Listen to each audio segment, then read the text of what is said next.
Welcome to Elevate Ed for SC, a video podcast series exploring education transformation in South Carolina. I'm your host, Rashonda Pratt. If you believe that it's time to elevate the conversation from traditional reform ideas and move to real transformation, then you're in the right place.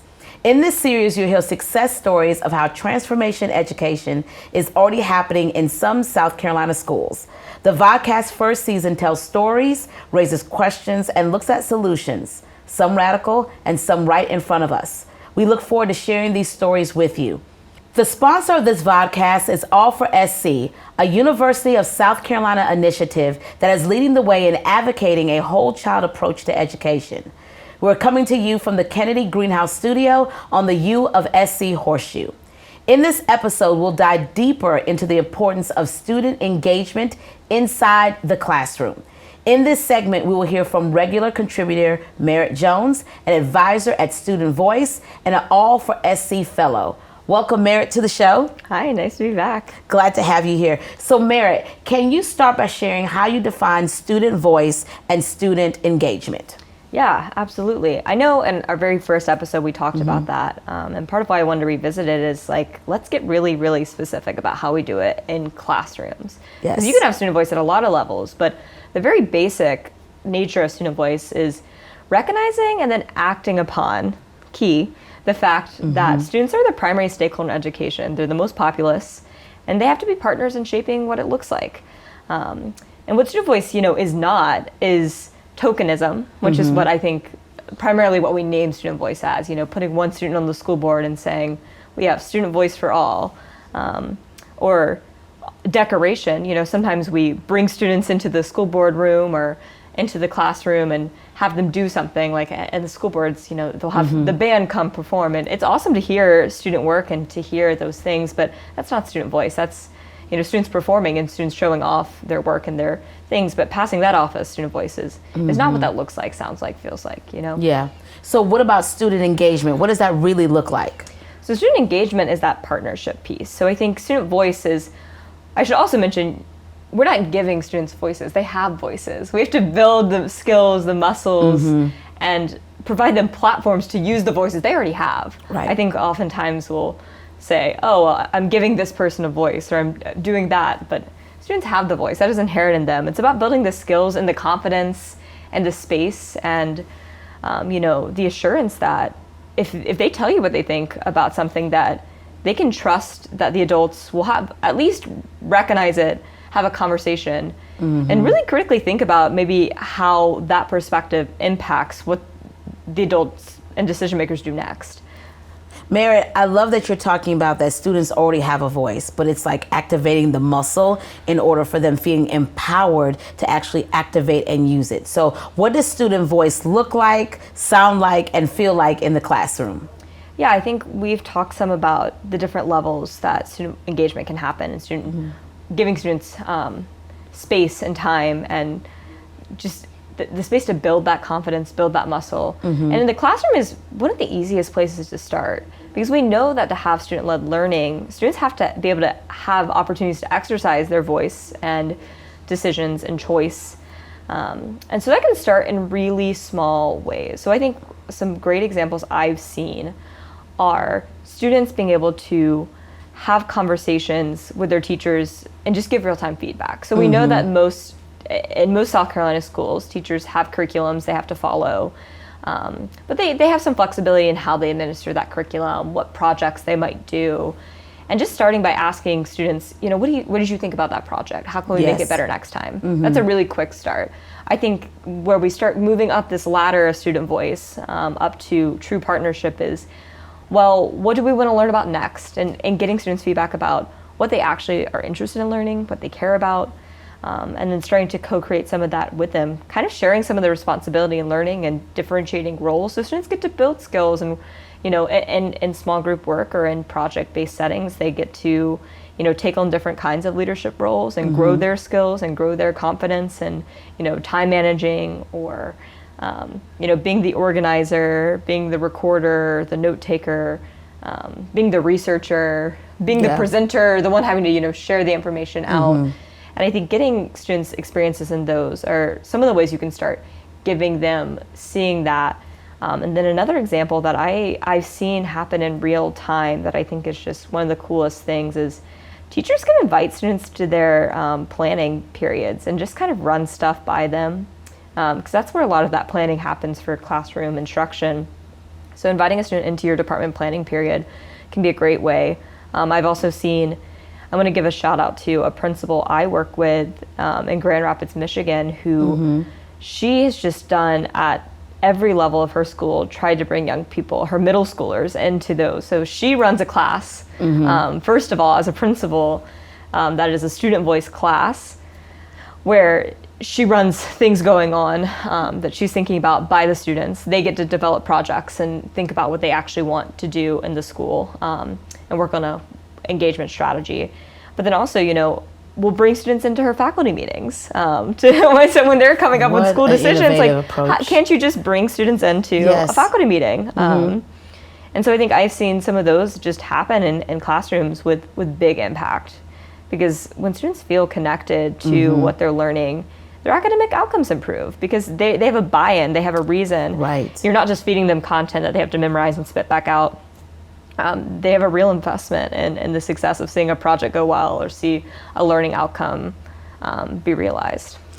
This is such a great idea, because what I'm hearing as a parent, this is really developing a partnership between students and teachers. I think for so long it's always been teachers here, students here, but it's really developing a partnership so that there's a win-win for everybody, right?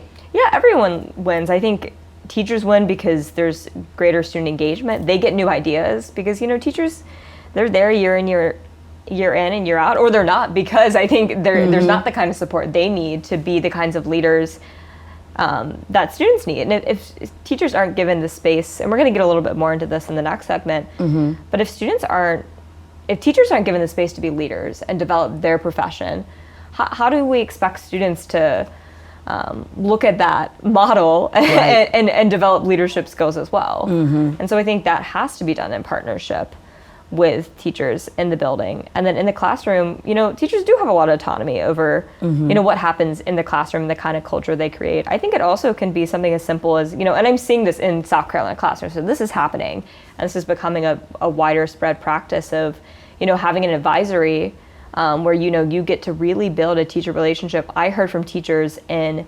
some of our work we've been doing with District Teachers of the Year.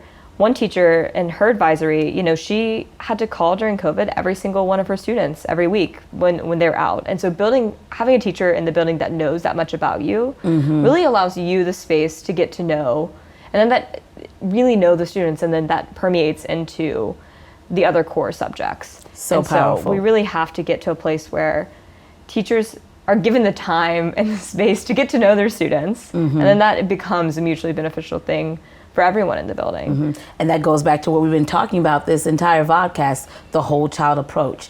How do you address some of the barriers? And we all know that there can be barriers that might come up when working alongside students. Yeah, I think some barriers are real and some are perceived. I know there's some pretty logistical time barriers to some of the way that we currently have school designed. When I talk about engagement, I think that has been useful in COVID is that a lot of times physical transportation spaces that were less accessible for students to show up to, like board meetings or sometimes maybe after school activities, have become more accessible because students can log on to from a phone or from a computer and join those spaces virtually. But I think there are some barriers in that there's a lot of trust that has to be built, and a lot of trust that has been broken between teachers and students alike. We've had a system so long that hasn't served the needs of the educators who are part of the profession, and certainly not of all students. And so I think having to build trust and space, I think you have to start small. I think sometimes throwing a whole new system in can be challenging, and so building and working on building a trust and changing the culture and getting students excited and passionate about things, because there's been a bit of a learned helplessness because you've been fed things. And so you really have to learn it and develop that kind of inquiry, or oftentimes maybe gets beat out of you because I imagine you have small children who ask lots of questions. And then they get told, they don't get told answers to those questions when they get to school. They get fed compliance, and what we have to get more of is spaces where those questions get encouraged, and students and their teachers are in partnership to, answer those questions or figure out research and grow that kind of skill set so that that becomes a useful thing and something that allows them to figure out what are they passionate about. Right. And maybe this week it's trains, and maybe next week it's research about journalism and being a writer. I think there's so many things young people are passionate about at a young age. And one of my favorite research things to cite is they've done studies about engagement and just how it drops off in middle school from super engaged in elementary school, and just how quickly that drop off between 8th and 9th grade, students just becoming so much less engaged in their learning. Wow. You see a huge steep drop off from middle school to high school, and how engaged young people report they feel by their teachers and by just like the folks in their building. Yeah, challenging those questions definitely as a parent is very interesting, because as you could imagine, I always get the question of, how do you spell something? And I always say, go to the dictionary. That's where you can find that. I love it. In the next segment, Barnett Berry will join us to expand on this conversation and discuss how it relates to the role of teachers. That's coming up next.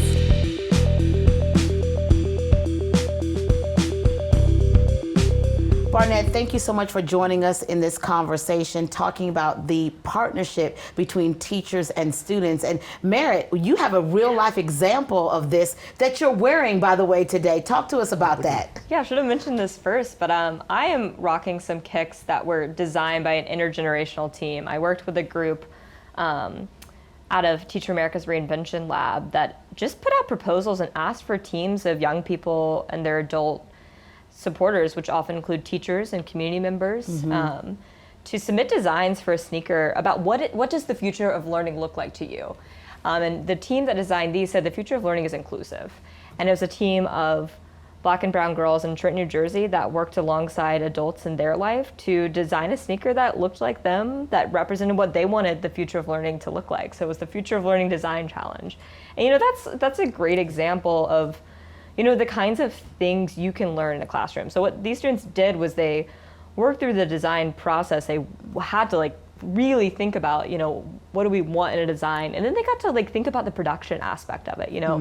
What does it take to produce something that, most young people like sneakers, and so that's something adults. they're adults. And they're passionate about it. And so how do you take an issue like that young people care about and infuse real learning outcomes, and do it in partnership with the adults in the school building, and do it in partnership with their teachers? Barnett, I know that you love this idea and this concept. We just had a great example of showing the partnership and collaboration between students and adults, between students and teachers, and students having a say-so in their education. But we know that people are going to listen to this conversation and still be skeptical about having youth involved in this work. What do you say to them? Well, I'm going to maybe embarrass Merrit here for a bit, because we have been working together for well over a year now, and I am easily 40 years older than she is, and she teaches me so much every day. She brings perspectives that this 60-something person with lots of experience, and I'll say I have some expertise in a number of areas around the teaching profession and the like. But having a young person in particular who is, first of all, so close to the classroom and the experiences of everyone in public schools, and then just to have that fresh perspective that's not jaded by sometimes all the years of experience is real value tremendously. And she has helped me so much this past year. And I'm gonna miss her when she goes back to the classroom next year, but I am going to be very happy to see her become a teacher.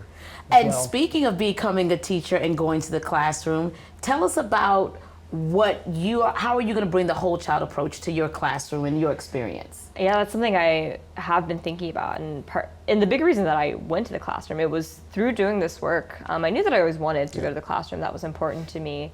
But through doing this work, I think we saw the last few school years where that became a priority in a lot of ways, but not for everyone. Not for our teachers, certainly. We weren't considering all of their well-being. And I think when I think about what I'll do for my students, I think I'm really ready and excited about the opportunity to do the kind of learning we're talking about.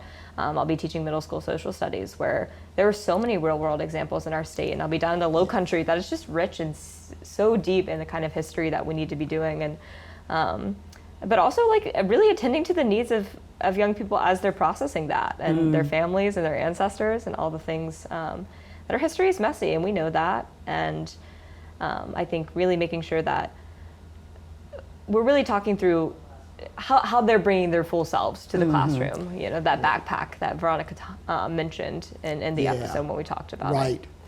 But going back to the shoes, which are great, and I do want a pair myself. I might go a little bit different color because I'm more of a blue and tan sort of guy. But that said, if you think about what teachers, other community folk, and kids did together in this school, Right. what does that mean for the work life of a teacher? That means the teacher not only needs to be, yes, helping kids learn some, basic content around math in particular, which you need to know some math to design a shoe, but you have to know a whole lot more about entrepreneurship. You have to know a lot more about art and other sorts of design elements, right? So have a teacher have the time and space to not only work with other colleagues, but also work with kids in the production of the shoe, and then have the time and space to innovate with community members. That's where the relationship between students leading their own learning and teacher leadership becomes indelibly linked. I love that. So if we're going to have student-led learning, how does that change the teaching process? Oh my goodness. Well, I hate to bring a little downer to this conversation, which is so uplifting, but a new poll just came out that was produced by Merrimack College and Ed Week. And I hate to say this, ladies and gentlemen, in our audience and the two wonderful women here I am with today, that only 12% of America's teachers right now are very satisfied with their work. A precipitous drop from even the last 10 years, only 12%. And if you peel back underneath that, they ask a few more questions, and you'll find that the average teacher today is working about 54, 55 hours a week. And by the way, if you're working in high need schools, that number goes up dramatically. But of that, let's just say that 54, 55 hours, only 2 hours a week are teachers working with parents and community. And only 2 hours a week are they working with colleagues, which is where they get this inspiration to do this type of student-led learning. We have to change the design of the teaching profession so teachers can lead in a variety of ways, so students can lead. So Merritt and Barnett, I'm going to bring you into this final thought. How do we actually do more of this here in South Carolina? I think it really starts, to me, with a shift in the way that we think about teachers and value teachers and give them the space and the time to collaborate with their colleagues. Because again, we know, and we've been talking to incredible educators all across the state this year, there is really powerful stuff happening, and they don't have the time to talk about, to sit around. And when we put them in a room, the kind of magic that comes out of those conversations when really incredible educators talk to one another, the kind of co-innovation that happens. And we have to start valuing the profession in a way that, and start creating, and there's very tangible policy that we're talking to folks about that they can do to start making those shifts and giving teachers more time in their day to do the kind of co-learning we need. If we slim down the curriculum, do what the Singaporeans did to kind of transform their learning systems, where, by the way, they're the top performing education jurisdiction in the world, where they teach less and kids learn more. So you teach less and you have more opportunities for teachers and kids to create and innovate and produce shoes like this. Give teachers the space and time. We can do this, but we have to think very differently about our bell schedules, which we've talked a bit about with Patrick Kelly a few episodes ago. And we have to value teachers in the way we've talked about with Veronica Thomas a few episodes ago as well. But we can do this. I'm hopeful that these lively discussions that we're having is really sparking people to really take on this whole child approach. We do too. Thank you so much. We got more lively and engaging conversations like this coming your way this season. If you're a podcast listener, please subscribe through Apple or Spotify and maybe leave us a 5-star review if you like what you hear. You've been elevated. See you next time.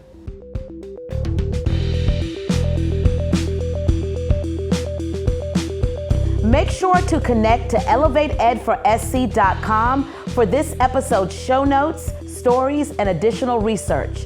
Follow us on social media at ElevateEdForSC and tell us what you think about what we've discussed today. Drop us a DM or visit our website to shoot us an email. Elevate Ed for SC is a production of U of SC's College of Education and College of Information and Communications, in partnership with All for SC and the Tri-County Cradle to Career Collaborative.